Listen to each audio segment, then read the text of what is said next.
Hello, everyone. My name is Martin Reg-Kahn. I write a political column for the Toronto Star, and I'm also a visiting practitioner at the Faculty of Arts at Ryerson, which is where I launched the Ryerson Democracy Forum a few years ago. Today's topic is Ontario's Black Caucus, why it matters. And we'll begin with a land acknowledgement and a formal welcome from Dr. Pam Sugiman, who is Dean of the Faculty of Arts and the sponsor of today's event. Good afternoon, everyone. I'm delighted to welcome you to the first event in our Fall Democracy Forum series. Before we begin, I wish to acknowledge the land on which Ryerson University is situated. Ryerson is on the territory of the Anishinaabe, Haudenosaunee, and the Huron-Wendat. It is covered by the Dish with One Spoon Treaty, Treaty 13, and the Williams Treaties. I recite this land acknowledgement as a symbolic restorative act as part of a much more concrete, meaningful, and transformative project that involves the recruitment and retention of Indigenous faculty members, Indigenous students, and hopefully the revisioning of our curricula, methodological assumptions, and pedagogical approaches.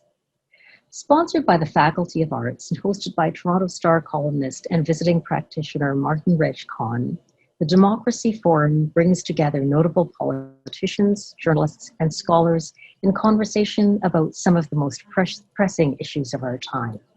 In the Faculty of Arts, we have made democracy a key focus. Under the directorship of John Beebe, the faculty is home to the Democratic Engagement Exchange. In the near future, we hope to be announcing a Canada Research Chair in Indigenous democracies and in democracy and migration in a decolonial setting. And motivated by concerns about the economic well-being and wider experiences of our students, we have also just recently launched a Youth Workers' Rights Hub. The hub is part of a larger mandate on workplace democracy. We are at a critical moment in our society, a time at which the brutal realities of anti-Black racism have become the focus in mainstream media, in social media, and within our social and economic institutions. If we truly believe in an inclusive democracy, it is imperative that we expand our conceptions of democracy itself and democratic engagement to seriously consider the impact of racism and colonialism. With this said, I'm very pleased to open this event. Our panelists bring historic significance to political leadership in Ontario. As the province's first caucus of Black elected officials, the presence of these individuals at Queen's Park represents the change that people are demanding across the province. Joining us are outspoken leaders who unabashedly call out injustice and racism. I am grateful for their public service and engagement, and I wish to thank them for taking time out of their very busy schedules in order to join us today. Okay, thank you to Dean Sugiman and the Faculty of Arts, and welcome to everyone joining us online today. We're virtual all the time, and so if there are any glitches or slowdowns or buffering or freezing of screens, please bear with us. This is our 9th Ryerson Democracy Forum, and the idea of the series is to try to invite and listen to people who can help make our democracy better. Our last event was on Indigenous voices earlier in the year, pre-pandemic, where we had Saul Mamakwe, the MPP, and also Tanya Talaga, the Indigenous writer, talking about Indigenous voices and the Canadian political situation. Today's event is on Ontario's Black Caucus, why it matters. Now, it's an obvious choice for our times, for us at Ryerson, and for all of you. If we needed any reminder, and most of us don't, this has been a brutal year for racism and a very tough week for democracy after listening, for those of you who caught it, the debate between Donald Trump and Joe Biden. Now, I'm passionate about democracy. That's the idea for the series because of my years as a foreign correspondent where I was covering war and dictatorship and discrimination. And then when I came back to Canada, where I wanted to write about our own democracy. So our guests and all of you are also passionate about democracy or you wouldn't be here today. We're here to talk about how our democracy deals with anti-Black racism and systemic racism right here in Canada and in Ontario. So I'm hoping to get some answers today, but it all depends on the questions, mine, but also yours. So this is a good time to start thinking about what you'd like to ask our guests. There's lots of time for your questions today. So just send them using the chat function on Zoom. You can zap them to Melissa Wong, who's waiting to hear from you. You can ask the question yourself, or you can choose to let me ask it for you, whichever you're more comfortable with. It's your choice. Melissa will ask you, just let her know. And just remember, in terms of housekeeping, that you can also watch this video later on the YouTube channel for the Faculty of Arts at Ryerson. So feel free to spread the word and to do so on Twitter as well, or any other social platform. All right, so let me tell you about the members of the NDP Black Caucus who came together to fight racism and discrimination in Canada's biggest province, our most diverse province. They'll take your questions about police abuses, systemic racism, marginalization of racialized communities, and what drove them to speak out about injustices. So normally, I would do the introductions quickly and get right into it, but because we're in this funny Zoom platform, I want to do it a little differently today. So rather than introducing everybody at once, and rather than one by one when we're on a stage, I want to do it individually and let the guests tell their own stories. There are 5 members of the Black Caucus, and 3 of them are here today. Jill Andrew, Faisal Hassan, and the chair, Laura May Lindo, who I would like to formally introduce first. Before she became a politician, she had a life, and let me just tell you a little bit about her biography. Dr. Laura May Lindo is the official opposition critic for anti-racism. She represents the riding of Kitchener Centre, and she was in Kitchener because she was in charge of diversity and equity at Wilfrid Laurier University. Before that, though, I hasten to add, she was a Ryersonian, and she did research at the Diversity Institute at the Ted Rogers School of Management. And before that, she got her PhD in education at York. Now, I've gotten to know her a little bit over the last 2 years, and I now want to share with you a little secret that she shared with me when we first met. And that is, in addition to her long experience in diversity issues, here's what her doctoral thesis was about: stand-up African-American comedians. So that's a little different and kind of brilliant. And Laura May, if you can hear me, I want you to let us know how you landed on comedy when studying something that can be so deadly serious, education, diversity. And as a punchline, tell us how you got here, not just what got you into politics, but what made you political in the first place. So over to you, Laura May. Laura May, can you hear me?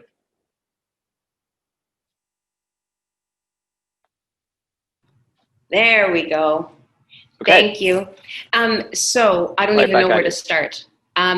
Thank you for that introduction. It was so funny when you said something I shared with you. I was like, what secret did I tell? How much trouble am I in? So I have this thing. I need to laugh. I think it's important for us to always be joyful. And I think that it's important for us to center love, care, and compassion for each other. And we can't do that if we're angry all the time.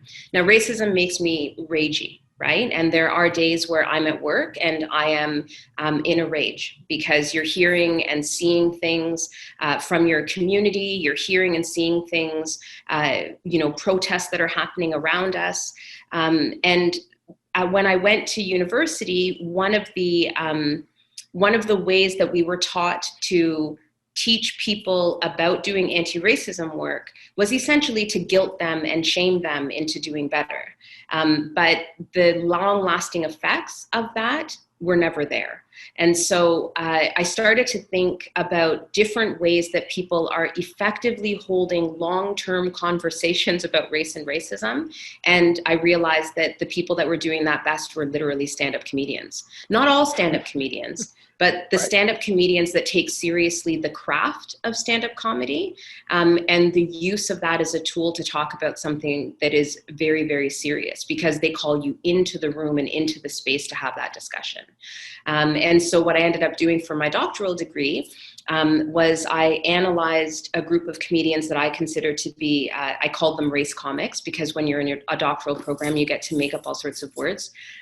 Dr. Jill Andrew will talk about words she's made up, I'm sure.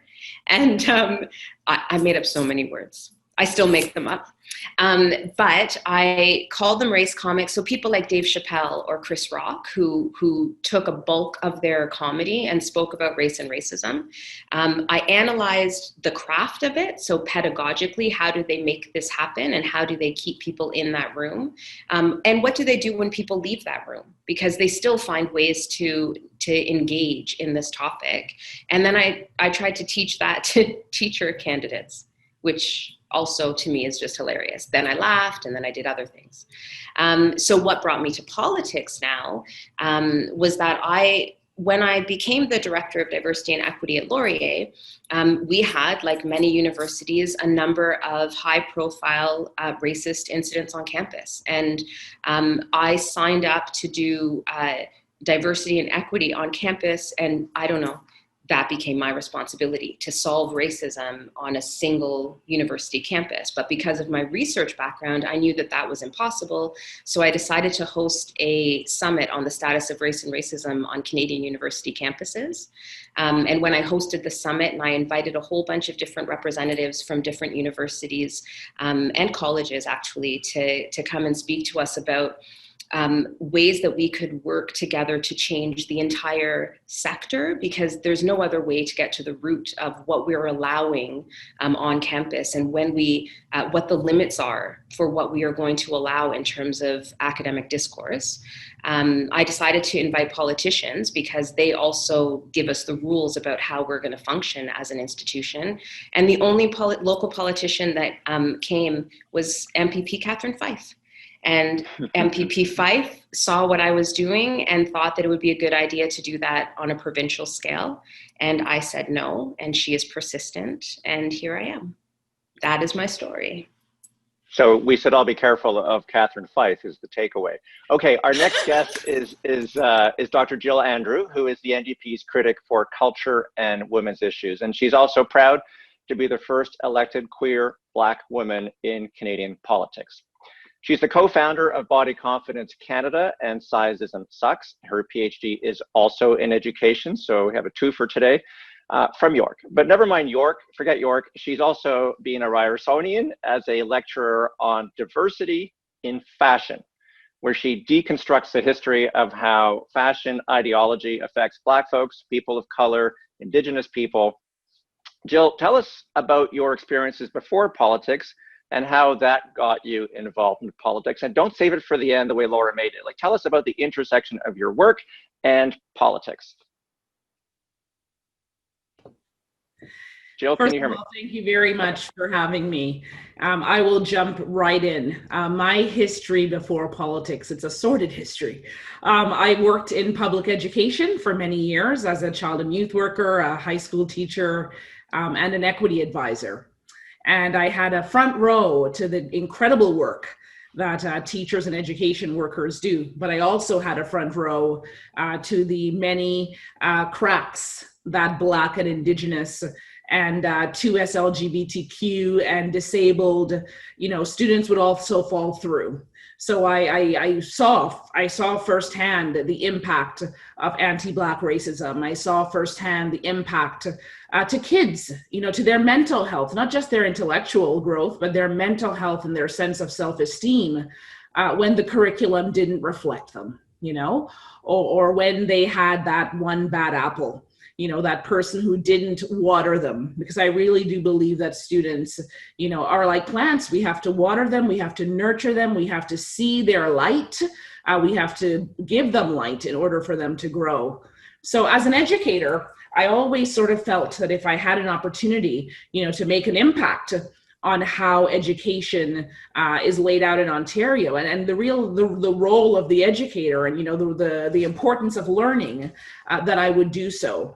So that's kind of education. Healthcare also mattered to me, particularly because of my own journey in the healthcare system. Having been hospitalized, having spoken very publicly about chronic issues. I had a really bad circumstance a few years back. And based on the treatment I received by particular workers there, by a particular doctor, it really, really, really opened my eyes to the kinds of discrimination that people of color, Black people, persons for whom English is not a first language, experience at times, even in our world-class healthcare system. So these are two areas where I really felt like I could make a difference. But quite frankly, I was giving a talk at Heritage Toronto during International Women's Day. And my talk was ironically called, We Must Allow Women and Girls to Be Angry, because I actually am one who believes that anger is something that we should celebrate. And, when directed positively, in the right place, it can bring forth wonderful ideas and wonderful collaborations. And I received quite a good bit of feedback for that speech. And some of that feedback was, have you ever thought about getting into politics? Are there any things that make you tick? And in my mind, of course, education makes me tick, healthcare makes me tick, women's issues make me tick, all kinds of things, and I would say the rest was history. But, I had to be asked again and again because, so many times women, I would say, especially racialized women, people who are not used to seeing people who look like themselves in decision-making positions, kind of question themselves or wonder if there's a fit for them, So I had to be asked several occasions. And finally, I said yes. So there are two takeaways from our first two guests. First is you have to be asked over and over again. Someone has to do the asking. And secondly, that you have to find a way to find room for anger and comedy, and the two sometimes work together. So the man who's going to synthesize this for us, we're joined also by Faisal Hassan, who is the NDP's youth engagement critic, which makes him a linchpin because if you're interested in democracy, getting youth engagement is just critical in electoral politics. He's a former broadcaster and published author and represents the riding of York South-Weston, where I've spent a lot of time over the years. I've also gotten to know Faisal because his office is next door to our Toronto Star Bureau in the legislature. And we've talked about our lives overseas, and he has a much more amazing life story. It starts in the Horn of Africa, and his journey took him through Italy, finally landing in Canada, and where he experienced along the way homelessness and also harassment from the police as a Black male facing carding. He will tell you about that. But he also formed a connection to politics for many years before he ran for politics. So he was, he was an early adopter of politics. So Faisal, if you can hear me, tell us how and why you got involved. Thank you, Martin, and thank you to the Faculty of Arts of the Ryerson University, Dr. Pamela Sigan, and all participants. Good evening. My involvement in politics started when I was at the University of Winnipeg, where I get involved in the student union and also a program called World University Services of Canada. And from there, my first involvement started a by-election in 1997 by a member from Winnipeg Centre. And from there, then I have moved to, from Winnipeg to Toronto, and here in Weston, where I've lived over 22 years now. And for me, my story is happy story. And I want to, provide everybody, I want everybody to have a happy story. And that, I was almost about to go back to Manitoba when my job at contract at Thomas Cook ended. And then I saw an ad looking for folks who are helping people with homelessness and those at risk of homelessness. It was an organization that was funded by United Way, a part-time position for 2 days a week. So, and when I was my teens, I have experienced homelessness about 8 months. And I said, this is your opportunity to really help and make a difference. So I applied the job, and I was asked, you are qualified this position. Why do you want? I said, I know it's a part-time. I really want to make a difference and help. So I get involved. And then the first week of the job, I realized this is not a part-time job. So I talked to the executive director and I asked, we are having a crisis here. We need to have more people to do this job. So they told me, what do we do? I said, let's go to Toronto Shelter and Housing Division. And we went there and we met a man by the name of Simon Lester, and who was then working for the Shelter and Housing Division. And he was a very progressive man who really understand the homelessness situation at that time. This was 1999, 2000, and he funded for me to work there as a full-time. So then I realized it's not only working in frontline, what we need is also to bring about academics. So we connected to Robert Morty, a professor from Ryerson, from York University, who also with his extended network also involved researchers from University of Toronto and University of Ryerson, where they also had their first homelessness conference. From there, I have been engaged into forums about homelessness and housing issues, and I was invited a forum that happened in Toronto Centre, where I met also other folks that were in the panelist. Then the organizer was also ran a by-election here in my riding of York South-Weston, and here in York South-Weston at that time and now has the same story of housing issues. So he asked me to join his team. So I joined at the constituency, working as a constituency assistant here, and continue to work providing that. At the meantime, from there, I also get involved helping the community, getting the issues of my community, and in also 2007, in the general election, my boss lost the election, and I really seen the work we've done there. So I continued helping the community and trying to getting involved. And then the Orange Wave came in 2011. Mike Sullivan was elected under the leadership of Jack Layton, and I continued asked to work as a constituency assistant and so on. And before that, you know, there's a long period of time. I also get involved working, you know, writing short stories, also doing some literary translations, and doing also some correspondence, freelancing, Radio Canada and other radio programs. So just to stop there. Okay, so once again, you've completed the circle. Clearly, you have to be asked. Somebody has to ask you. Ask and you shall receive. Ask and you shall run. So we've heard about their life stories. Before I ask my follow-up questions to get us going, and to keep these three politicians on track, because they are still, they're wonderful people, but they are politicians. Send your questions. Use the chat function on Zoom, direct it to Melissa Wong, to zap her a line on Zoom, and we will open it up soon. And one other housekeeping thing, there are two other members, MPPs in the Black Caucus. Let's not forget them. No MPP left behind. Kevin Yard, who represents Brampton North in the legislature, and Dr. Rima Burns-McGowan from Beaches, East York. A lot of doctors, disproportionate doctordom in this Black Caucus. So on campus, we talk a lot about career paths at Ryerson, and I think it's fair to say these five are trailblazers, each in their own way. Laura May, you're the chair. Let's start with you. You made history with the Black Caucus, so just recap briefly. You don't have to give us the whole history, but give us a taste of how you did it, why you did it now. What was the driving force here?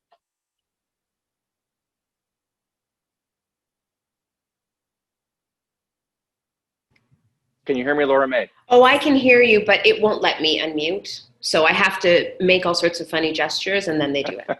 It's what I do. Okay. No, don't be a comedian though with the funny. I'm going to be very serious.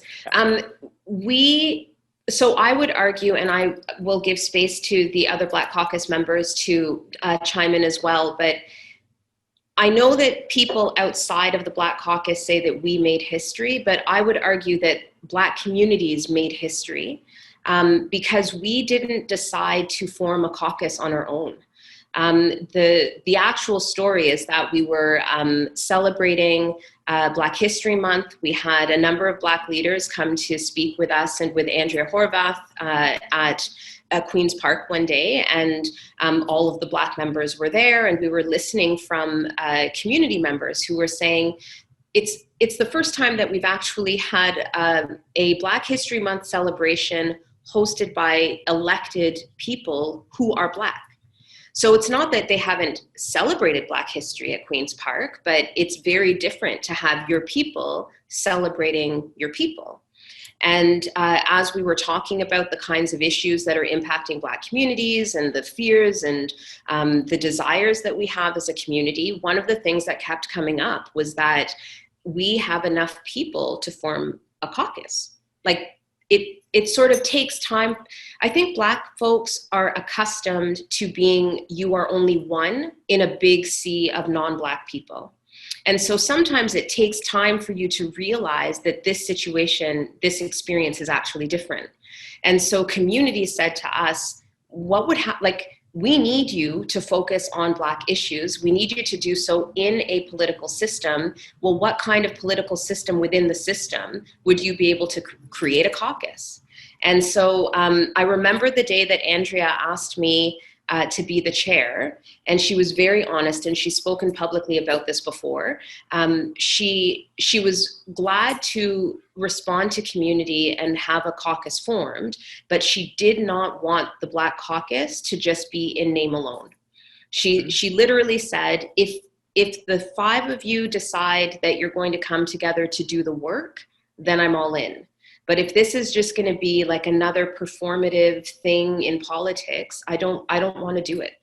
And so I said, that is awesome, because that's also something for all the Black folks out there that you rarely hear at work, right? That the people in charge don't want it to be performative.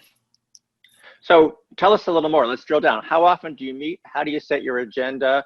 And from what I'm hearing from you, and also the fact that there were 5 of you was a critical mass. So it was also the timing, in a sense, a perfect storm for stormy times. But tell us how you do your work.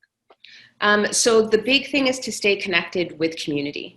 And to figure out ways that we can better connect with community. In terms of how often we meet, to be honest, we're in such an odd system. Like, this is not the kind of time for politics that most people would have anticipated. So when we first started, so pre-COVID Black Caucus, we would meet, weren't we meeting weekly at first? Because we were trying to figure out how can we turn what community is saying to us into reality. Like, and how can we get in touch with Black community members to find a way to tell them about what's happening at Queen's Park? Because that's a whole other kettle of fish. You know, we sit on committees, and again, I want to give space to my other caucus members to chime in, because we sit on committees and we do these hearings and we don't see our people coming to Queen's Park. But I mean, at the same time, we didn't see ourselves reflected here either. And so we decided to take the show on the road. One of the first things we did was a series of deputations in community with Black folks, setting it up like you would if you had come to Queen's Park for a hearing. We turned the mic off after 2 minutes. We had the MPP sitting ominously at the front of the room and them sitting by themselves. Like, all of the weird things that for many other people have now become normal at Queen's Park was not normal for the way our community does their work or their advocacy. And we got very good response from community when we did that. And in fact, that grew a listserv of people that we get in touch with fairly regularly about things that are happening at Queen's Park. And now that we're in this COVID time, this pandemic time, a lot of that has to sort of switch to doing Facebook Live events.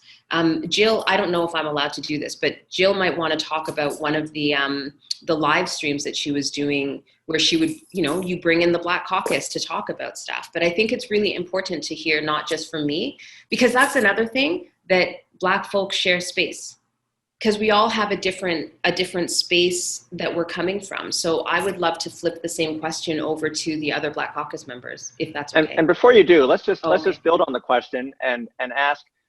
It's interesting how all of you got involved in politics personally to engage. And I guess the challenge for you is, how do you get others to engage, not just you, in case their motivations, experiences, and faith in politics is different. So you stressed it's not just performative, but it's about interacting with the community. Yeah. Jill or Faisal, because Faisal, your job title is engagement, and I think in the Somali community and all communities in your riding, you've had to make that, to actually actualize that kind of engagement. So to any of you, how do you do that?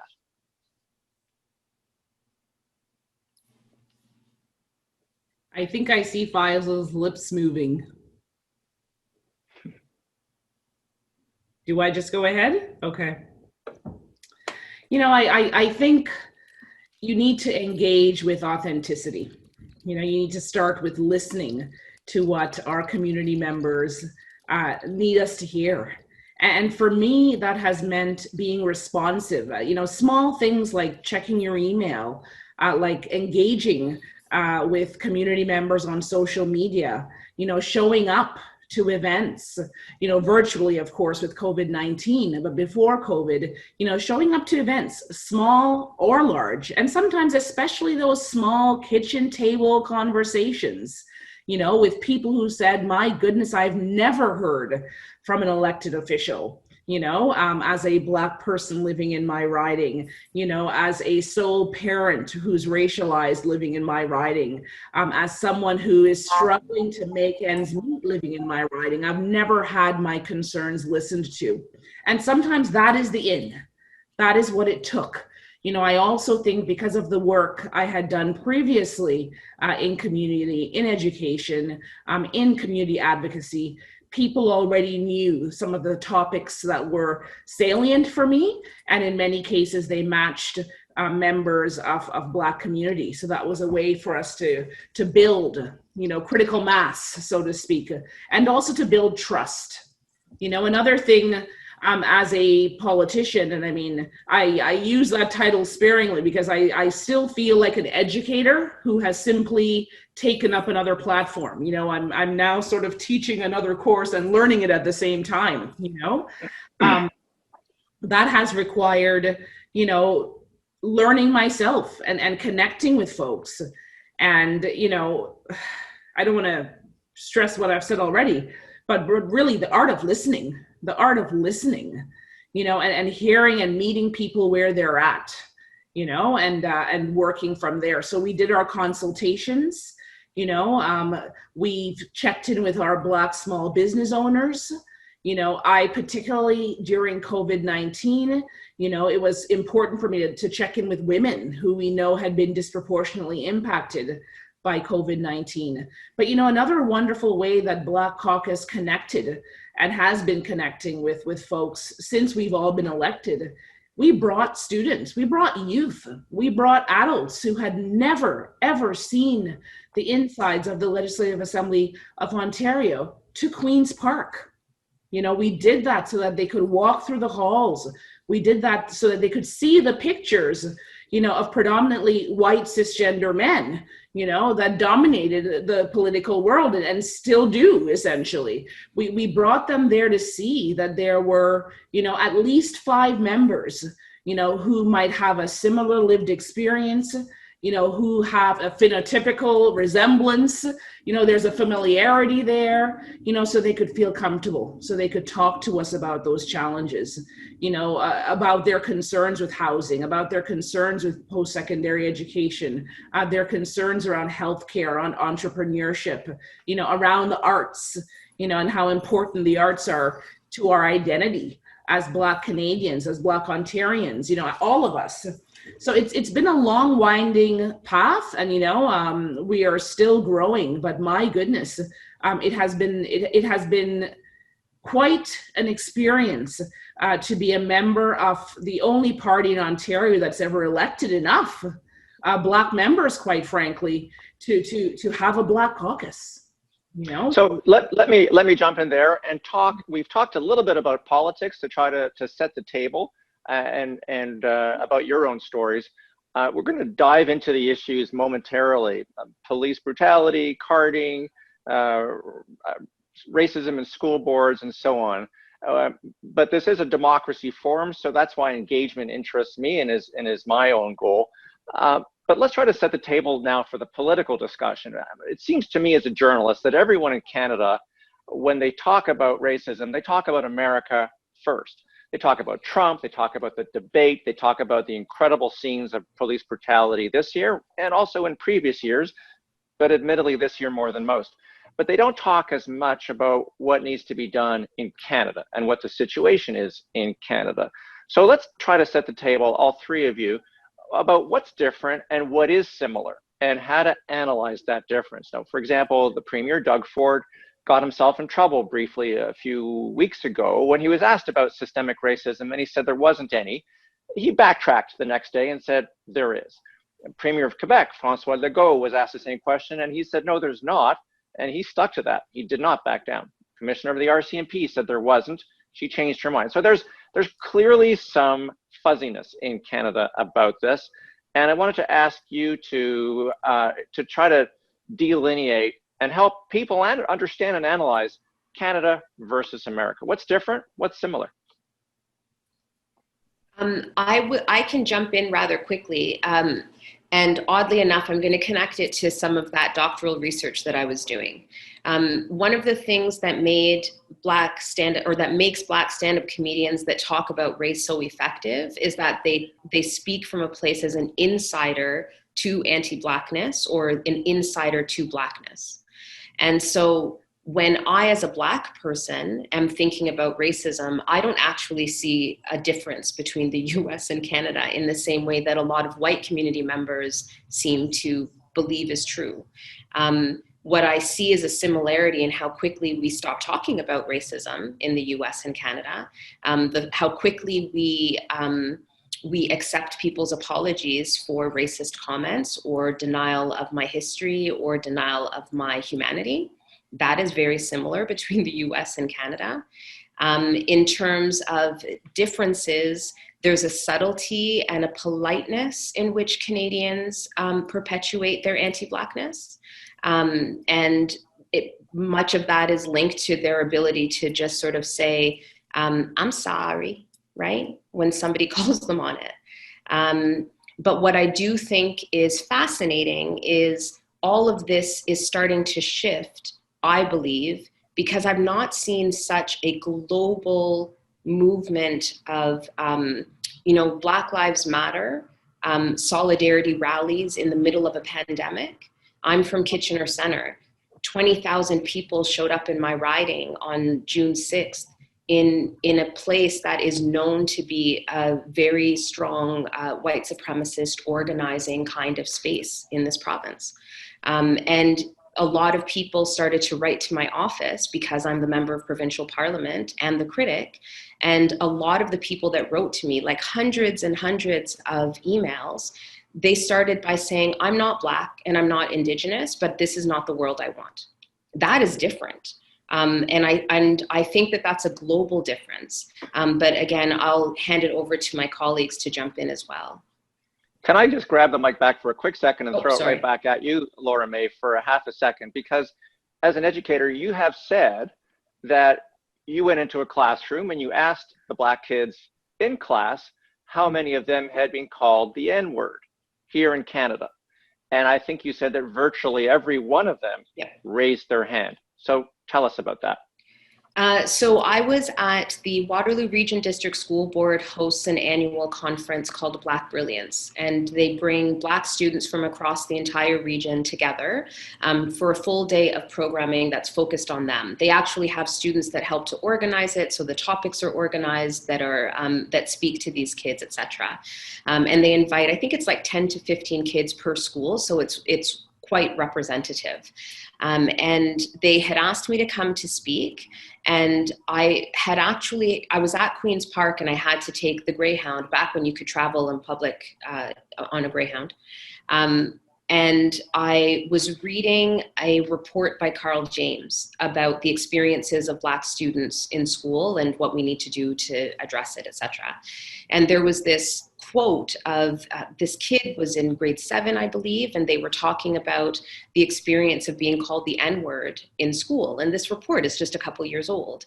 And so me being the person that I like to speak about things that are actually happening as opposed to prep something and just talk nonsense. And so I literally started off my speech with these kids saying, I just read this. This was the quote. How many of you have heard the N-word said at your school?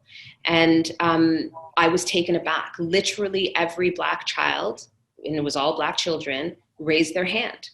And the way the room was set up is important to note because they were all sitting down and the teachers that were the ones that were accompanying them to this site were all on the periphery. And since we all know that most of the teaching staff is not Black. And so there were some Black teachers, but there were also white teachers that were there that had accompanied them. And so I was taken aback and I said, and how many of you have had the N-word leveled against you? In particular, not just thrown around, but said to you, and only about half put their hands down. And I remember I cried, I'll be honest, because it's shocking, because you know it, but when you witness it and they were safe enough to talk about it, it was overwhelming. And I asked all of the adults in the room to see what was happening, to remember that we can talk about being brilliant and we can talk about how much we love each other and we can talk about all of that. But if you're allowing the N-word to be leveled at school, there's a problem. And the adults in the room are responsible to address that problem. And it's not just in that classroom, but many of us will remember that a trustee just north of Toronto in York Region used the N-word with a parent, a Black parent of Black children. And we have read about anti-Black racism in Peel. So this is not just incidental or accidental, it keeps coming back. Let me turn to Faisal. Faisal, cue up that microphone because you missed your last chance. And talk, Faisal, about being a Black male in Canada and the carding that you said you experienced, I think about a half a dozen times. Just walk us through that experience. Well, I mean, Martin, I'll say that my story, as I said earlier, is a happy story. And I am an immigrant. I came here and I have been welcomed. I've been educated. I've been supported. And I want to give back. And I know there are institutionalized racism, anti-Black racism, anti-Indigenous racism, and deeply rooted into the structures of governance and structures of our system here. I mean, I have been carded, you know, and that is not only I, but also racialized folks, and also Blacks, Indigenous people, and that is also something that we need to ban carding, because basically it doesn't really help anything at all. And those information is collected, it's collected illegally, and it doesn't really contribute anything at all. And I think these systemic institutions and systemic racism that we are confronting it doesn't happen to Blacks or Indigenous or racialized people. It also happens to working class, the middle class, and this is a question of fairness. I mean, I have experienced, but what do you do when things like this happens to you? You get involved, and that's how I get involved and continue to get involved. And to be honest with you, nobody asked me to run, but it was a decision for me to say, I can contribute so that I can make a difference in my community. And the community here in York South-Weston, the great riding of York South-Weston, have been so good to me. And I thank them for their trust and confidence for that. But I know we have challenges, but these challenges, I've talked about the institutionalized systemic barriers that exist. It affects all of us. If one of us is not feeling well, we are not feeling all of us. And that's why I say we need to demand change.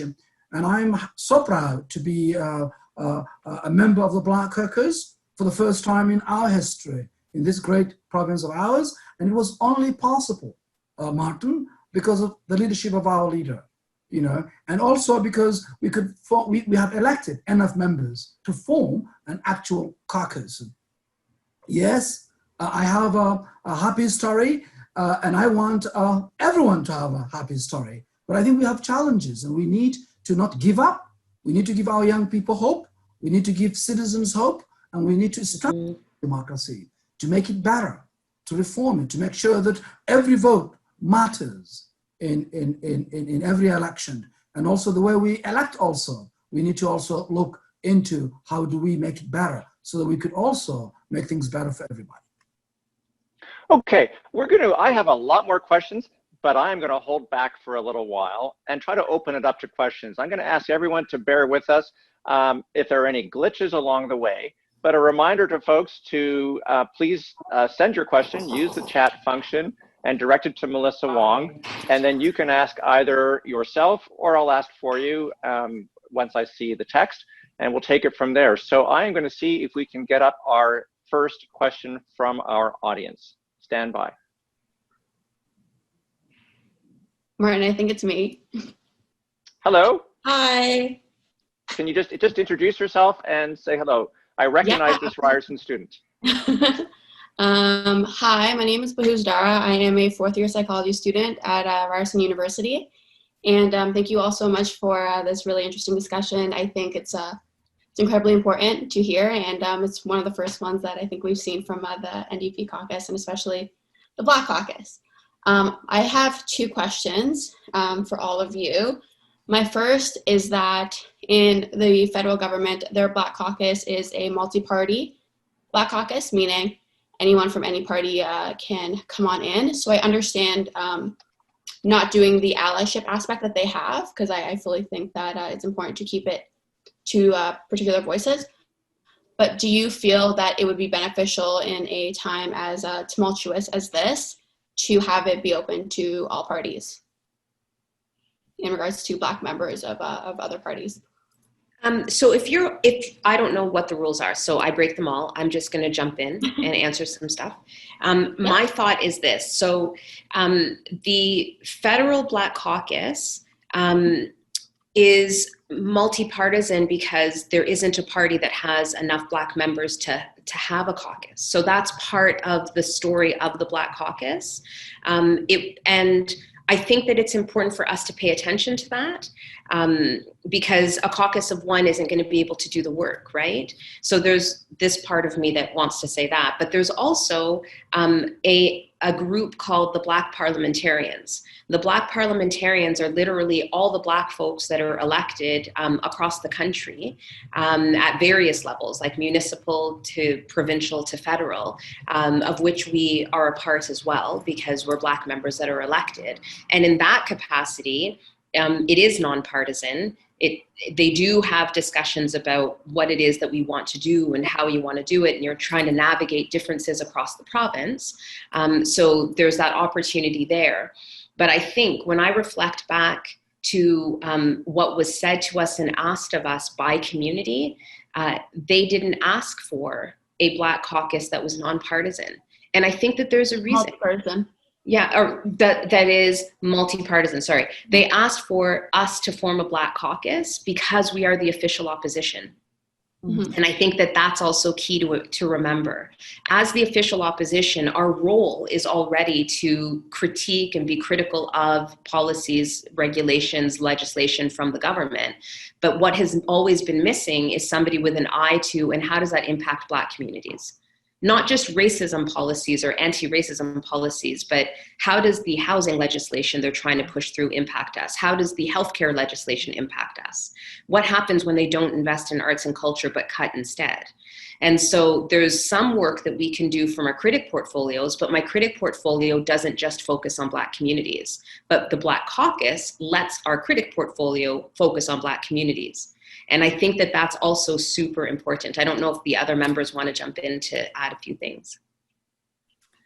You know, I think what I would say is, you know, when we talk about small business, for instance, you know, if we didn't have a Black caucus as part of the official opposition, you know, we would not have been able to shine the type of light we have on communities like mine here in Toronto, St. Paul's, you know, Little Jamaica, for instance, you know, or other Black entrepreneurs and small businesses in Faisal's riding, in Laura May, you know, in Kevin and in Rima's, you know, where our Black communities that have historically been able or not been able to access to access funding, from banks, the way other communities can because of anti-Black racism. They wouldn't have a body, an official opposition body, to be able to voice those concerns, of theirs in the legislature.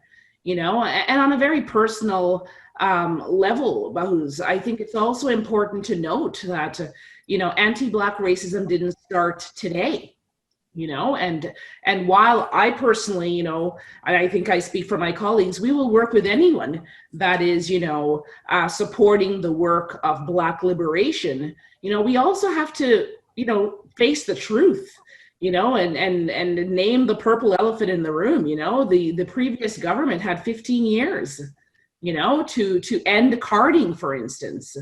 They had 15 years to stop racial profiling. They had 15 years to put in action, the recommendations from the Roots of Violence, report. They commissioned the Tulloch report, but didn't do any of the recommendations, and most sadly, the Anti-Racism Directorate. It was so underdeveloped and underfunded that when our current premier came in, he could just blow it away like a speckle of dust and leave it with, I think, if I'm not mistaken, $1,000 budget to address anti-racism across Ontario. Not just anti-Black racism, anti-Indigenous racism, anti-Semitism, anything you can imagine. So, while I am absolutely willing to work, with anyone that has, a like-minded vision for Black liberation in Ontario, we cannot forget the past, and when you've been holding the bag for almost 2 decades, and it's got holes and the water is falling everywhere and you can't see it, or you choose not to, it leaves me with very little faith. So I also jump in quickly with Dara's question. I think we are from the provincial side, and we are open to working any federal jurisdiction representatives and to sit together and meet and discuss ideas of how we make things better for all of us. We are not simply saying that we are the only restricted into not listening others. We are open-minded to work with anyone because we serve the community, and representatives from the federal side, if there are Black Caucus there, because we are not at a federal level, we are provincial level, and we are the official opposition. There is no other official opposition, and that's one of the reasons we exist as the Black Caucus there. But definitely we are prepared to work with you students, as well as also the other Black Caucus federal jurisdictions as well. I meant the other Black folks in provincial parliament, the other members there. But I do take your point, and I really, really appreciate it. It was very in-depth from all three of you, and it was a really, really great and insightful answer. My second question, because you're also incredibly educated and have a great insight on this, the current movements that we've been seeing against anti-Black racism and against police brutality, we're seeing a lot of folks, a lot of young folks, a lot of Black folks come out and show up. My question is, do you think that will show in the candidates in the upcoming election? Hopefully that's in 2022. Heard it might be a bit sooner, but hopefully not. But do you folks think that we're going to be seeing more Black candidates, hopefully? Absolutely. Absolutely.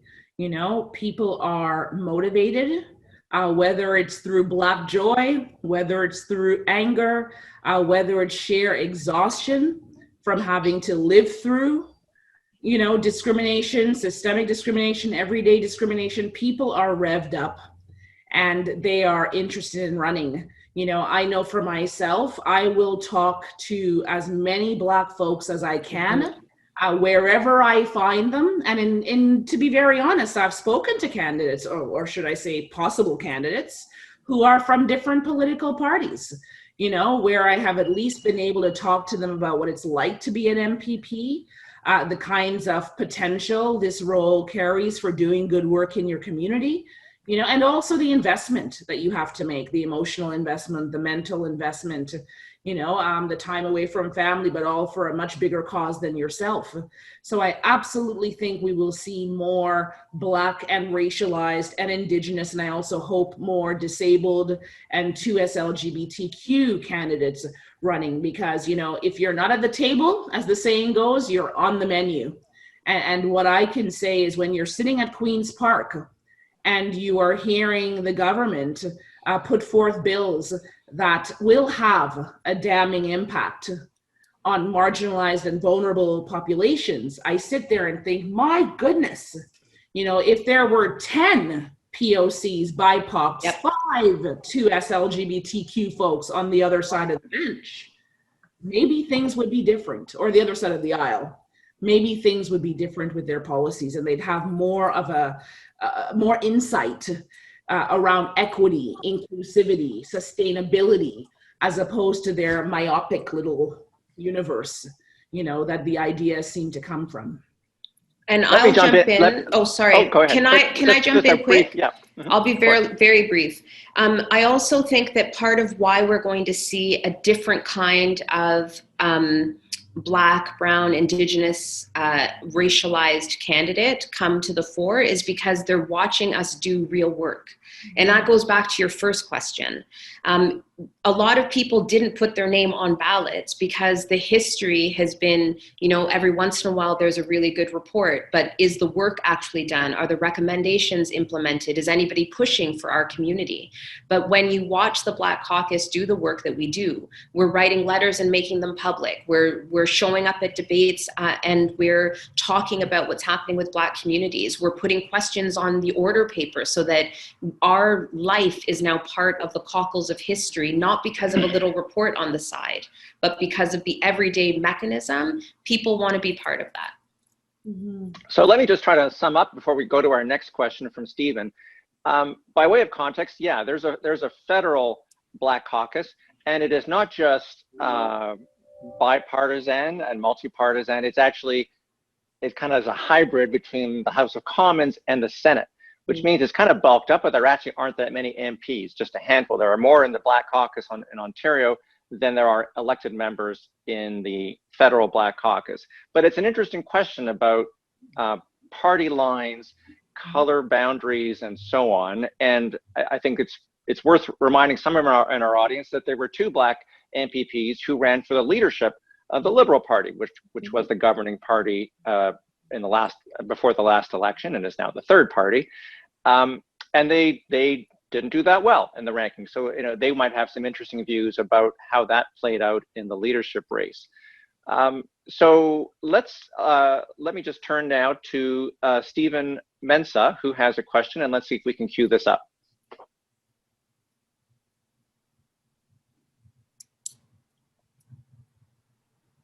Stand by. Thank you. Oh. Thank you very much. So my question basically is, what is your advice for young Black youth engaged and active in politics, but unsure if their actions and involvement can result in tangible changes? I know I'm very active and I'm motivated, but from what I see in the legislature, from what I see in the House of Commons, it's like I should stick with my law, be a lawyer, and go my way. But it's like I'm really interested in politics. So I would love to hear your answer to that. Merci. You can go there. Yes. Well, I can go. Thank you, Stephen Mensah, and thank you, Stephen. I know you come from York Southwestern. You have come to the Parliament many times. I really appreciate the involvement you're doing, and that's exactly how it's going to be done. You have to get involved. Nobody's going to give you anything, and you have to be competitive. You have to be working hard with others. You have to show yourself that you're going to give a voice. Your community, it's going to be a community of diverse gender, diverse culture, and that's, you have to work hard day in and day out to earn their trust and confidence. And that's why I think if you put a positive attitude and positive outlook and work hard, anything is possible and it can be done. For me, for example, I tell you my story. I wasn't born here. I came as an immigrant. I have faced so many challenges. I've worked as house shipper and receiver at Eaton's. That was my first job. I worked as a dishwasher. I continued to study at school. I worked as calling centers. So that's why I'm telling you, have to keep working, earning a living, but at the same time, continuing to work hard in order things to happen. And I'll tell you in politics, because it is competitive. Everybody wants what you want. So I'll say this, so you have to be ready for that battle and ready to also build the network you have now, to develop that when you're in school, when you are at work, have also what I call tricks of life. And how do you manage that into spheres of contacts in your daily lives? And don't give up. People might discriminate you, but keep going, my brother. Can I just jump in quickly? No, Martin, you can't jump in. You know I'm going to jump in. Just wait a second. Because Totally. I just need to say to Stephen, because it's lovely to hear your voice and see your picture, but you're already doing politicking. And that's the thing that I find fascinating. We as racialized folks are always in politics, but we think that there's a distinction because it goes back to where we started. We don't see ourselves reflected in this place, but we are political by nature. That is how we have navigated and are still breathing today in 2020 in a very anti-Black, anti-Indigenous, anti-racialized world. And so part of the real question to ask yourself is, are you ready to take your politicking to the next level? Like, that's wild. Are you ready to move beyond the community that you formed, as big or as small as it is, and bring it to the next level and start to use those skills and hone those skills and build those relationships for the entire province? And if you're ready to do that, I swear to you, the Black Caucus has your back. So I just wanted to make sure to put that out there. I love my people, Martin. You can't make me not talk about my people. And what I think we could also add, if I might, not to put words in your mouth, but tell me if you agree, that one of the serious points is that to run in politics, you also have to be brave. It's not easy. And it's one of the reasons I secretly admire politicians from all parties, I admit it, because it's actually a bit of a competitive sport. It's a lot of a competitive sport. And it's a team sport too. But it's still competitive, and it means you have to take risks. So if you believe, if you're angry, if you're joyful, you still have to make that leap. And that's what I've picked up from watching these folks over the years. Okay, I have a question. Hold on, Martin. Sorry, you've got to hold on. We have to stick a pin in it. You knew it was going to happen, but I want us to be true to form to what we're talking about here, because yes, politicians have to be brave, but there's a whole other level of bravery that you have to be in politics and talk about anti-Black racism. It's not the same. So there's a different level of courage, and I would be remiss as the chair of the Black Caucus and with my colleagues here to not point that out, because it goes back to something else that Jill was talking about with our first question too, right? Just because you're Black and in politics does not mean you address anti-Black racism while you're in politics. Not everybody does it. But it is, so if you are ready to do that work, there are people that are ready for you to do that work. But that's a different level of courage that you will have, or that you will need to make it happen. Is it fair to say, can we agree that you have to be doubly brave? Doubly brave. Okay, double happiness here. All right, so I am going to ask a question on behalf of Natasha Belinsky, who is a Master of Public Policy and Administration student at Ryerson. And the question is, how can academics, and two of you have done the academic route, how can academics in anti-racism scholarship and practitioners in public policy and politics work together to address institutional racism? Anybody? I will be brief so that my colleagues can jump in. I mean, just look at the way in Ontario that we've been demanding race-based data collection, around COVID-19. These are places where academics, politicians, healthcare experts can work together. We can collect data, we can collect stories. We can find interesting, creative ways to disseminate stories back into community. I think about artistic scholars. I think about cultural theorists.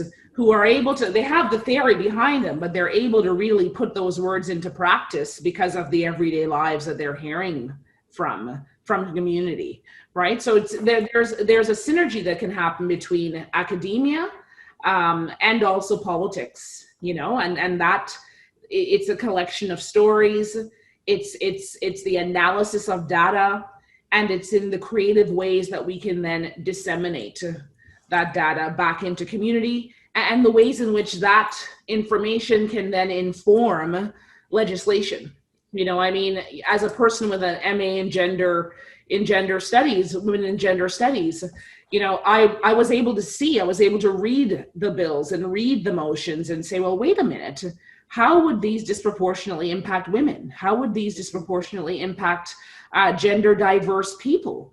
And that's why I put forth a motion, for the government to adopt an interministerial, intersectional gender equity strategy to address things like gender-based violence, to address issues like how housing and transportation and healthcare, and devastating cuts, in those areas by this government and the previous government impacts women. And of course, women of color and the queer and trans communities, et cetera, et cetera.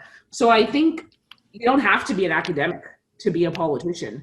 I'm not one of these people that believe in belittling people, or should I say belittling people who don't have, who haven't accessed, colonized education, but I think you have to have passion. You have to have areas of interest. You have to be connected to communities that are doing, renowned transformative work. That's what gets you into politics, or at least gets your appetite, wet for it. Mm-hmm. I'm going in. Look, Martin started to talk and then he was like, I just want to add one thing to what Jill said. The other thing that academics can do to keep us as politicians honest is to hold us accountable. So we get a lot of reports as MPPs, and we put together legislation and we fight amongst ourselves about, is everything in there? Is it not? What's going to change? What's not? And the recommendations that academics put into those reports doesn't always make it into the legislation. Mm-hmm. And so when we have moved on to something else, y'all need to bring us back and remind us that we made a commitment. This is your house, right? You are our boss. And so just because we've decided something else is important, bring us back. And to be honest, I feel like that's part of what we're seeing with the BLM solidarity movements, with the Indigenous solidarity movements. They're like, yeah, you think that something else is happening like this pandemic, except we have been mistreated, under-resourced, left behind well before the pandemic. And now where are we in the pandemic? And they're reminding us that they're not going to let us not do that work right now. Well, I've always said long before COVID, the biggest global pandemic is white supremacy, and we can never forget. So, just listening to faculty members, Black students, Indigenous students across Ontario, frankly, at all, post-secondary and educational institutions speak about the racism they experience.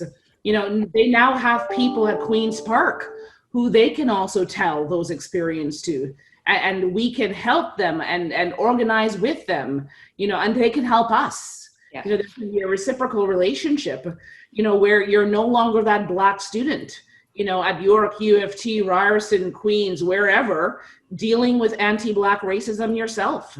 You now have a real true collective behind you that has an ear to the Legislative Assembly of Ontario. Okay, I'm going to jump in, and Laura May, I'm just a humble air traffic controller, but while I was trying to multitask here, I did want to bounce back a question at any one of you, and that is, let's talk about backlash. So the Me Too movement, you could see that there was a tremendous amount of hate and invective online on Twitter. I've spoken at events with young women, aspiring politicians and others, and heard their stories and see those stories. I have a pretty thick skin after 10 years on Twitter as a political columnist, so it doesn't get under my skin. But what about, since we're talking about Canada, what's the experience? it won't be a surprise to people that there is awful stuff on Twitter, but can you crystallize it in some way and tell us something we don't already know, or tell us something we should know about racism backlash online? Where does one start? Yeah. So I don't know where to start in trying to answer that. And part of it is because of the team that I created, like in my own. So once you're elected, you get to hire people to be part of your staff. And part of what my poor staff has to deal with is shielding me from some of the racism that's being leveled against me. So sometimes I'm in meetings with other people and they'll say, oh, this letter came in for MPP Lindo. And I'm like, it did what? They said, well, I had no idea, because they don't tell me, because they want me to just keep doing the work. Every once in a while, though, I get a little glimpse. So once I was told to go back to where I came from. So Scarborough, get ready, because that's where I'm from. And I just made sure to put it up on Twitter. Like, I can use social media just as much as everybody else. And so I wrote a little letter to the world saying that's what my morning was, just because I stood up for something. I'm convinced when you put love into the universe, more love comes back. And so I feel badly for those that want to put hate and anger and rage. Well, not anger. I take Jill's point. The anger part, put that out there. But the hating and the lack of care for people into the universe will come back. And I do think that I have not experienced what a lot of other MPs and MPPs have experienced, at least not to date. And you would probably want to ask my staff to see if what I'm saying is actually true to form. And I guess the takeaway is to not fall into the trap of letting it throw you off track, and to find a way to not accept it, but not let it beat you down. We have a question from Crystal. Crystal, yeah, go ahead. If I may just jump in. I want to push back on that a bit. I think there's this stereotype that politicians, whatever, you're just sort of a walking, you're a mat to be walked over, and, you should have thick skin and you should just let it roll off your back. And while that may be true in some cases, I think I want people to hear that, even as a politician, like any other profession, you are a person, and it is okay for you to feel pain. It's okay for you to be saddened, be angered by what you hear. I have received some very, very, very derogatory comments from people who frankly are spineless, and it's cowardice, really, if you have to hide behind, the picture of a cartoon to share your commentary, about myself or about my party or about my community even, but to suggest it doesn't hurt, I think you'd have to be, some sort of, made of Teflon person, and as a Black woman, already having to push back against stereotypes of Black women, being so strong that we feel nothing, it is important to know that you are going to feel this. How I manage it is by having, a circle of friends and a circle of confidants and a circle of mentors who lift me up, because I'm one of those terrible politicians who wants to see every letter that's written badly about me and who wants to see every tweet, and I check them, and just so I know what I'm walking into on any given day in the world, right? Yeah, no, I didn't mean that one should turn the other cheek as much as not let it stop you. Okay, we have a question from Crystal Mark. Go ahead, Crystal. Stand by. Okay. Good afternoon. Okay, so my name is Crystal Mark. Dr. Jill, hi, how are you? You go way back. I would say you're a colleague and a friend. Dr. Laura May, I should have met you a long time ago. Why haven't we met? I have been waiting for you to speak, because I am watching your hand gestures and I'm like, she got me. I love it. Okay, sorry. So at Ryerson, and I thank you, Melissa, for this forum. I am, as Dr. Jill knows, I am a writer, and Laura May, I am quoting you like crazy in here. I'm an educator and I'm an equity consultant working in the Office of Vice President, Equity and Community Inclusion. Long title, but it means that I go out into the campus and I try to infuse and embed equity in the classroom. But I was also a previous potential candidate, and I ran for office municipally in 2014. And I want to know if you can speak to, and you've touched on it a bit, is the polite and pervasive Canadian racism, the kind that says, we want you to run, but then the votes don't come in. I want to talk about the class dynamics of intersectionality, and I want you to touch on that it costs money that Black people have not been historically able to access in order to run for office. So yes, Martin, you said that, you've got to be asked. That's true. Fazil, you said you don't have to be asked. That's also true. But if you want to run, how do we mobilize all members of voting communities to stand behind you, and then also to get brave enough to put their vote for you? Because we just saw my good friend Jagmeet potentially run for and become the first person of color to run this country. And I knew in my spirit self, Ashe, that it was not enough mobilization of people who could put down their white supremacy, whether it was acknowledged within them or not, to give that vote to someone who did not have white skin in this nation state. So I'm just wondering if you can talk about, how do we combat polite Canadian racism? Martin talked about that. He said, what's the difference between Canadian and American racism? And it's politeness. It's pretending it doesn't exist. So how do you do that and encourage people like Stephen Mensah to say, go ahead and run. We'll find the money somehow. How do you do that with the anti-Black racism that exists in this environment and how it's attached to dollars and class? That is a good, solid question. It is. So I have a couple quick thoughts. One is the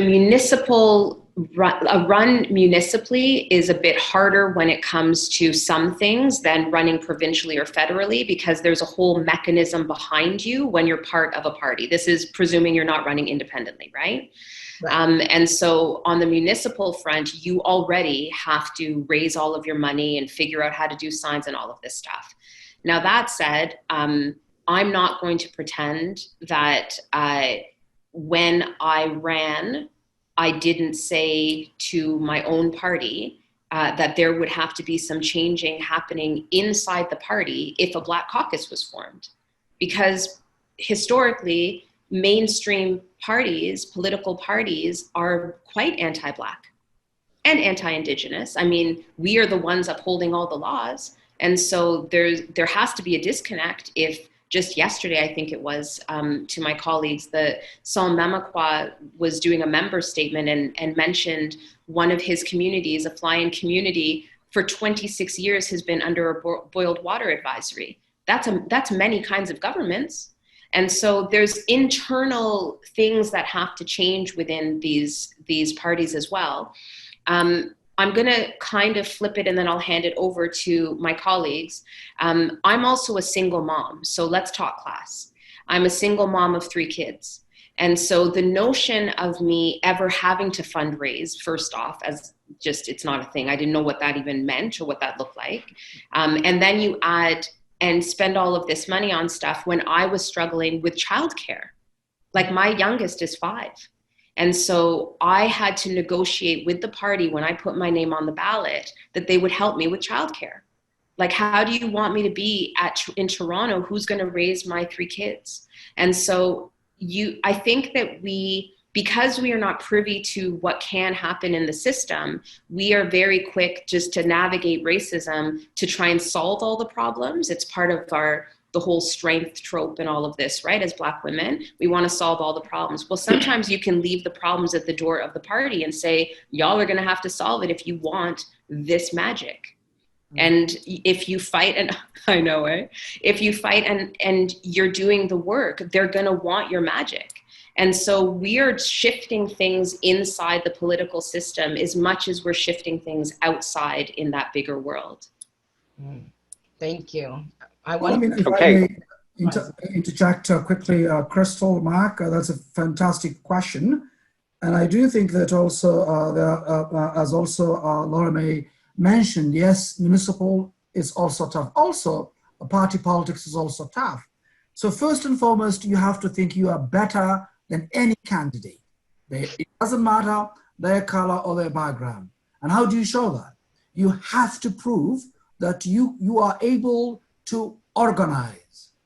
And who do you organize? If you are not popular in your community, certainly that's also a rejection right there. So building relationship early on, building networks, building those contacts, and testing the waters. But remember, it's a competition. And even though the system is designed the way it is, we're working very hard to make it better, right? But still, you need to have a plan. And that plan is who can donate to you? Who could provide those resources? It could be your family members. It could be your friends, your extended families. So that's why having a database of your friends, of family members, building that continuously. And then also don't just jump up and say, I'm here, I want to run. Work hard from the grassroots. Contribute in your community. And and continuously. Then I think things will be much easier for you. But also I do know that my party, I'm involved in organizing. I must interject. I don't like to do this and I don't like to interrupt, but I really need to say that all of the things that you mentioned have a degree of the assumption that I have not done those things. I have. I look young, but I'm actually quite old. And that's the trick that us Black people seem to have. And so I've been organizing in my community for a very long time. And there isn't a community I have walked into that I haven't organized for. And but I'm talking about systemic monies. I'm talking about I'm not talking about $40 from grandma's purse. I'm talking about $4,000 from the labor union. That's what I'm talking about. But sorry, I go ahead. And I definitely want to hear Dr. Jill as well. So I just wanted you to know that I have done all of those things that you have asked and that's what you mentioned. Crystal, I wasn't. Hey, I'm just gonna briefly interject and say we have a few more questions. So Faisal, why don't you wrap it up? Jill, if you really feel you want to add something, quickly, yes. jump in quickly, and then we'll move on. Right. I wasn't talking about you. I was talking about because somebody has to make a decision. So if you wait a decision somebody's going to make, whether you have resources or not, it's better that you make the resources, the alternative methods of how you are getting those resources, whether someone helps you or not. So build on your own network. That's what I'm trying to say. Thank you. I think what I'd like to say to Crystal and to anyone listening, Black people, we have a very wealthy network. The catch is that our wealth is defined in multiple ways, and it is not only financial. I also want to stress that while money is necessary to win a campaign, so is volunteerism. So is a person that can bring you sandwiches each day during your canvass when you are walking up those buildings 15 hours a day. But what I really wanted to leave with here is parties that are knocking on the doors of Black candidates, brown candidates, historically marginalized candidates must pony up the dollars and the resources in order to do so. Because if you don't, what you're doing is you are simply being tokenistic. You are recognizing, oh no, Black people are in. We got to get Black candidates. And you're parachuting here and all of a sudden your platform's been nothing about race before, but now you've got Black candidates running, it's about race. You can't do this last minute. And it can't be necessarily a celebrity show. It needs to be about parties that are cultivating relationships with Black candidates from day one. From day one. I think to Zanena Akande, the first Black woman elected to the Legislative Assembly of Ontario, who was a member of the NDP and, the first cabinet, woman. And I think to the work she did around employment equity, recognizing the inequities that Black folks face every day, including financial inequities. So really, I know Crystal, and I know Crystal's done more than some elected officials will ever do in their tenure, but the reality is parties need to take care of and uplift the people who they want to run. So I don't want us to leave here with a neoliberal analysis, Of course we have to work hard and we must tap into our own networks. But if a party wants you, they better pony up the resources. And if they're not willing to do that, then they simply want you to be a supermodel on their campaign sign. And that's not good enough for our Black communities across Ontario. Okay, we are just about out of time, which means we're going to go into overtime for just a few minutes to make some space for a couple more questions that I want to put through. So Celeste Sadler has asked me to pose this question to you. She says, I am co-chair of a newly formed anti-Black racism committee in the Faculty of Management at Ryerson. It's challenging with a small number of Black staff, faculty, and students. Most of the people on the committee are not Black. I'm just looking for advice on how to handle myself from those who have more experience. Who wants to take that? I just need to say, I'm sorry about my face. My face did things when you read that question. So I think that we're going to have real talk because we're going into overtime. And so when you have a committee to address anti-Black racism and you're striking said committee with rules that mean that those that aren't Black and don't have expertise in this area may in fact have more sway in the decisions about the direction for the committee or there's already, you started with a problem. You're kind of like the supermodel on the sign Jill was just talking about. And so I think that what we are seeing is a desire from a lot of universities to figure out ways to do the work, but this is not the first committee that I've heard of. I've heard of the exact same kind of thing happening at the University of Waterloo, out in my neck of the woods. We often hear this, but the funny thing is that there are Black-focused organizers on every university campus that are really doing the work. Why aren't they listened to? That's a question to ask. Sometimes those kinds of moments are moments where at the very minimum then use them to pose questions. How are you connecting to the Black organizers on campus? Black student organizers, Black faculty organizers? How are you connecting to the people that are in charge of the Employment Equity Act at your university or the employment equity work at your university? What are the strategies that are being done? And if you don't have enough Black people on a committee to address anti-Black racism, what are you doing to recruit more Black people in the program so that you have them? Because otherwise you're just facilitating the same anti-Blackness and feeling better about yourself at night than some other places. And just to say a little bit on what Laura May has said, I also want to address this thing of free labor and emotional labor, which Black communities, every Black member has a PhD, or an MD, whatever you want to put it, or an MBA on doing free labor. Free labor that is then often co-opted, adopted, implemented, stolen sometimes by those who are predominantly non-Black, and if I may just simply say white, and all of a sudden there's an anti-racism strategy, or there's a human rights or an equity or a leadership strategy. So I really feel that when we're engaging members of BIPOC communities, they need to be engaged and remunerated for that engagement. They need to be able to climb that hierarchy and sit at the same table. They shouldn't be outside of the room, sending information in, but then having the door closed on them. So we have to really have a conversation about labor, in the Black community, and the way in which ideas are stolen, frankly, the way in which work is ignored, but only when it becomes spectacular, and when people call people out, is there acknowledgement or credit given?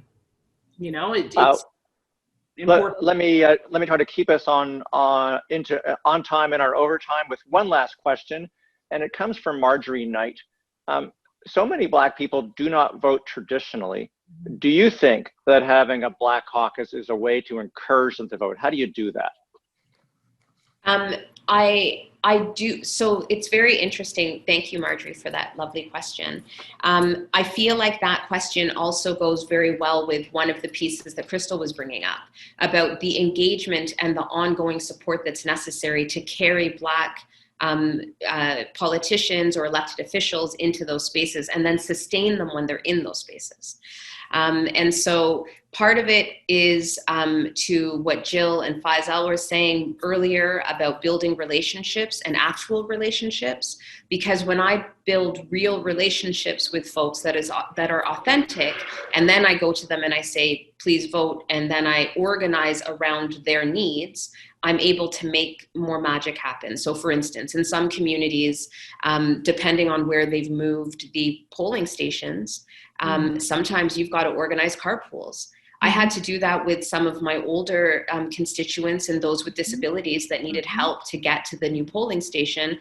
And so sometimes you pay attention to different things because you recognize who's in that community. That's only based on an authentic relationship. And I think that the reason in my mind it connects to what Crystal was asking about is because when you have been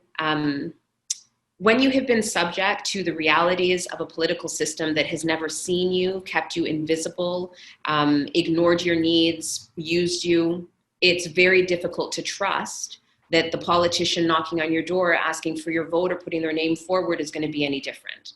And so we are up against something different. And I think the formation of the Black Caucus at this point in history has pushed us to really look deep into our souls too, and decide, are we going to push for X, Y, and Z? Are we going to push to make sure that this question is at question period? Are we going to push to put this statement out? Are we going to push? How are we going to use these tools? And that is hard to do if community still doesn't trust us. I don't know if it's the same for my other colleagues, but I can tell you that as soon as I was elected, there were groups of racialized folks, Black folks in my own community that had organized things with me that said I could no longer play with them because now I'm a politician. But they organized to get me into this space. And so I had to go back to them and have some hard discussions, like real heart to hearts. Because if you are putting somebody into politics that you think is going to take on the politics, but not take on your community and the needs, then you're putting the wrong person forward to begin with. And so I had to have some real talk with my own community around that. I'm leaving it over to my colleagues to jump in as well, though. I think that's a very good question, Marjorie and Knight. And I do know that in my community of York Southwestern, members of the community have been let down many times by previous governments, and they don't trust them. They don't trust the government. They don't trust candidates. They don't trust politicians. And that's why it's a challenging. So you have to work hard, continuously earning their trust and their confidence. Show action, deliver results, keep representing them. And that's how you turn them around to build that confidence and trust. But I know previous governments have let down not only the racialized community, Blacks and Indigenous, but all Ontarians. And that is why I say the challenge is not easy, but we have to work day in and day out. It means 24/7 to make sure that we are bringing results to them so that they see we're different from previous government representatives and elected officials before us. Okay, one last quick question. Let's make room for this. It's a good one, thank you, from Omar Redeye. I hope I'm pronouncing the name correctly. Forgive me, my name is always mispronounced, so I'm with you. Omar says, I'm a part-time prof in the new Ryerson Law School, which just opened this week. What message would the members give to future lawyers, judges, and policymakers about the rule of law, which has historically been used to oppress Black people in order to dismantle structures of oppression? I'm going to ask one person to answer that because we're really deep into overtime. Who wants to take that question? Who wants to jump in? I think you just did, so go ahead. I'm jumping in. So if there was, I don't know if there's one thing that I would be able to say other than this. We go into any profession and it's like we forget that that particular structure has an impact on Black communities. And we believe that that structure, like the structure itself, is not understood to be rooted in a history that didn't see Black folks as human at some point, or didn't see Indigenous people as human. And so we teach the discipline or the craft of a discipline. You teach the craft of law, like I would teach pedagogy and the art of teaching in education, but I didn't teach the system of education on people. So if there's one thing that I would want lawyers and judges and any legal professional to be taught the reality of what that system has done, how it has been used and co-opted, and the power that it has. And because you are now taking that on, you have a choice. You can perpetuate a system. You can say to yourself, well, this book tells me that it was a precedent-setting case, so I can't do otherwise. Or you can say, wait a second, I'm the judge, right? Some judge somewhere had to break precedent for it to become a precedent-setting case. So teaching the system, I think, is really, really critical. I hear far too many times that people are like, well, this is how it was done before, and they forget that the before didn't always see me as a human being. Okay, we are out of time, but we're not out of ideas, and this conversation will continue because I think people want to be heard, and this issue is not going away. Before we thank our guests, I want to invite them and all of you back here again next Tuesday, same time, 4 o'clock, for our next Democracy Forum, where our guest will be Doug Ford, the 26th Premier of Ontario, in his first appearance at Ryerson since taking power 2 years ago, and it will be an interesting conversation. On Thursday, we'll be talking about how Donald Trump has damaged democracy in America and how that's affecting Canadian democracy. We'll have two fascinating personalities, Naheed Nenshi, the outspoken mayor of Calgary, and David McNaughton, who is Canada's quite amazing ambassador to the US during most of Trump's presidency. So please join us, bring your questions again. It's easy to register and you know how to do it. Remember that you can also watch or share a video of today's event by going to the YouTube channel for Ryerson's Faculty of Arts, and feel free to tweet out this event as well as to spread the word about what you heard.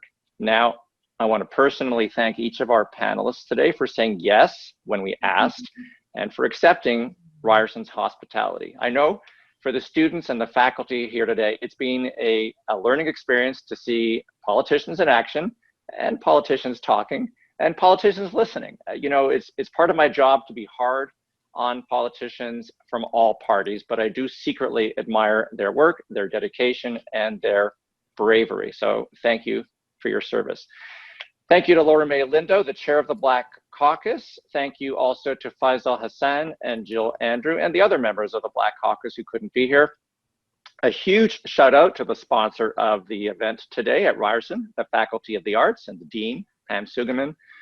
And big thanks to Melissa Wong, who not only took your questions, but who also does the heavy lifting as Director of Operations and Strategic Initiatives, and also to her team, especially Julia Davidova.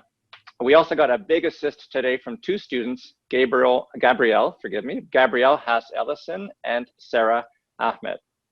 Most of all, thanks to all of you, our audience and our students, for listening to us and for challenging us. And we'll see you again next week at our Democracy Forum. Thank you. Bye.